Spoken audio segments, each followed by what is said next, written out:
So we're going to continue our coverage of that leaked Supreme Court draft opinion.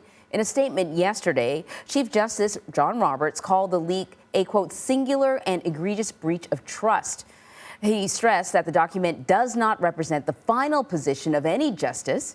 Roberts has now launched an investigation into that leak. So for more analysis, we want to bring in Jan Crawford, who is standing by at the Supreme Court. So Jan, can you we talked a little bit about this yesterday, but can you just speak to just how significant it is to have a leak like this? As we've all discussed, it's unprecedented, right? It's literally never happened before in the history of the Supreme Court that someone inside that building, presumably, would have leaked a draft opinion well before it was finished and about to be released to the public. So that raises a number of concerns for this court, including how the court is going to continue to operate.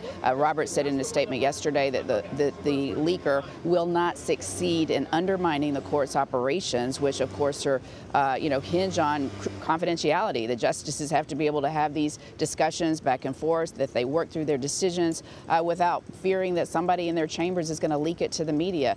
There are other concerns as well, which you can see from the heightened security presence at the Supreme Court. Traffic is closed to vehicles around the building. There are barricades.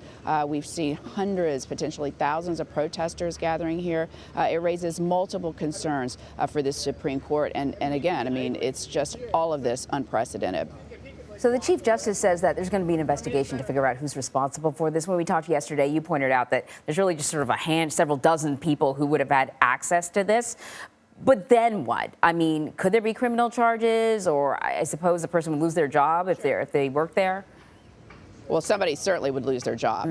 That's the easy thing. But, I think that, the chief yesterday has said he's directing the marshal of the court, and that's who heads up the Supreme Court police force, to launch this investigation. The FBI is not involved at this point, and the prospect of criminal charges has been tossed around. There are a number of federal statutes that could come into play here about, kind of conversion of government property and other things. I think it's premature to say if there would be any kind of prosecution, because it depends on who did this, how they did it, and what their intent was.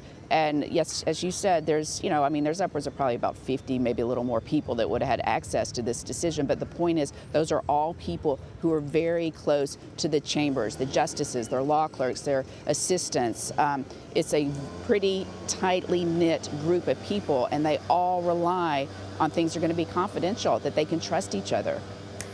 So Politico is reporting that there are 3 justices working on dissents. They happen to be democratically appointed justices. Can we talk a little bit about the impact of the dissents that they're working on, if it could have an impact at all?